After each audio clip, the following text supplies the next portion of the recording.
Match reaction. Crystal Palace 3, Burnley 0. Where do we go from here? Apart from the Championship before some smart arse chirps in. Well, that is the only place we're going to go. Not that I ever thought at any point we'd stay up. Like, it was since the Palace came at home, as those of you who regularly watch my videos will know that I've been saying that's when we're down. But yeah, wow, where to start with that? I said it in last week's 60-second review, didn't I? I didn't steal it off some randomer on Twitter like I was getting accused. But the definition of insanity is doing the same thing every single week and expecting different results. Vincent Kompany does the same thing every single week. I'm not sure if he expects different results. You would think he did, but obviously we don't. Same players, same selection, same system, same result. We get battered. We get battered everywhere we go against anybody. Oh, apart from the second half against Fulham. We haven't won in 2024. It's Trafford. We need to talk about James Trafford. I feel, even though he's had a lot of shit throughout the season, that I've been a bit lenient on him. And I have. Because even when I've criticised him, I've gone in there with, oh, but you know, he's only young, or, oh, but you know, he made a few good saves. He did make some good saves today. He does it every week. He makes a few good saves, and some people are like, oh, without him, it could have been 5 or 6.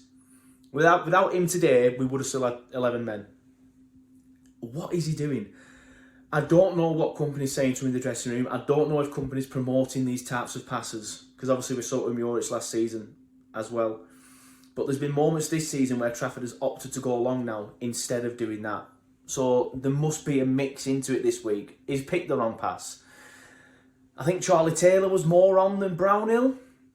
I've got no issues with the red card, by the way. The referee 100% made the right decision. I don't really have an issue with Brownhill as well. I'm not going to criticise Josh, because what else can he do in that situation? Just let the man score. I think in hindsight, that potentially could have been the better option, because then we'd have still had 11 men, but we'd have just got beat anyway, so what difference does it make? But what is Trafford doing? Again, it's every single week that he makes a mistake now, and I've said it before. It's Vincent Kompany's fault. Get him out of the fight. This will not be good for that man's development, because he's not a man, he's a child. I've obviously never been a professional footballer, so I've never understood what the pressure is like. I've never understood what it's like. But I can promise you, James Trafford's head will be all over the place at the minute. It'll be horrible. He'll hate the fact that he's playing every week. He'll probably hate the fact that he's playing for us and this club, because he sees us slagging him off every single week. Vincent Kompany needs to grow some balls for the first time in his career at Burnley and make some bold calls now. You need to make some bold decisions. Big decisions. Drop Zeki Amdouni. Drop James Trafford. These players have offered nothing, or they've had a negative impact on the team. I would have said drop Josh Brownhill after his recent performances, but that's kind of enforced on him now. I feel like the tide's turning now. There's been a few moments where it's nearly turned. And like you felt the Kompany out crowd getting louder and louder, and even in some home games, you know, there's been murmurs around me and stuff like that. I feel like today might be the day that it turns. Honestly, that performance against, I know they've got a new manager, but against a team that's been so poor this season was shambolic. And people are rightly questioning him now, because he's making the same mistakes every single week. He is not learning from the mistakes that he is making. Change things. Whether it's players or the system, change things.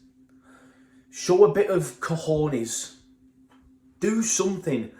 Next week, and let's go back to last week actually. Do you remember when we got spanked again by Arsenal? And he took Zeki Amdouni off at half-time because he wasn't good enough? Why is he starting today then? Why has Zeki Amdouni started again today then? Zeki Amdouni is a very, very, very bizarre footballer in my head because in terms of technical ability, he's fantastic. He's brilliant. The stuff that he can do with a football is fantastic. But I've literally never seen him do it in a Burnley shirt other than very, very brief flashes. He goes missing in games. He offers nothing. He's not done anything since, what, October for us? He'll start next week. Company will start him next week. And he'll start Trafford next week. I honestly think it's detrimental now to Trafford. It will have a more negative effect on Trafford and his development playing him next week than it will dropping him. Drop him. He needs dropping. He did make a few good saves. So, maybe company will look at that and say, but he's played all right apart from that one pass. But that one mistake is happening every week now. I do feel harsh. But I today was not my turning point on VK out. And I know some people are going to give me shit, and I expect it. If he wasn't called Vincent Kompany, I agree he would have been sacked. If it wasn't for last season, I agree he would have been sacked. I just don't see the point in doing it at this stage. We are dead. We are buried. We are going to be in the Championship next season.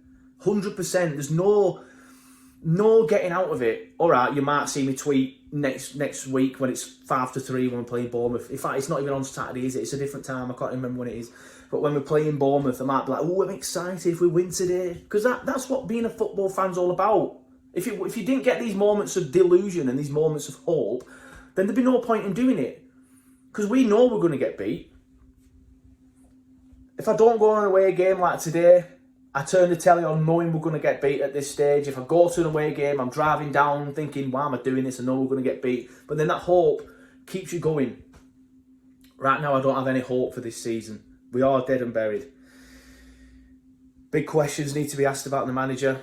I can't defend him anymore. And if I'm at the stage now where I do want him to stay, but if Burnley tweeted tomorrow saying he's been sacked, I'm just feeling different about it. I won't be like, fucking hell, why have you sacked him?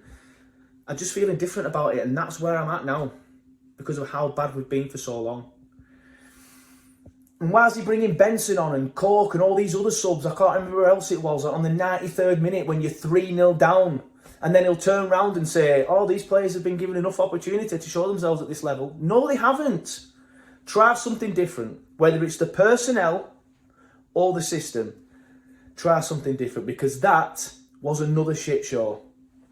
Not good enough at all again. And I'm saying the same things every single week. Me, Neil and Sam, if they're all available, will be saying the same things tomorrow on the full-time show on the podcast. People are getting fed up of watching the football. People are probably getting fed up of watching me saying the same things every single week. It's not good enough.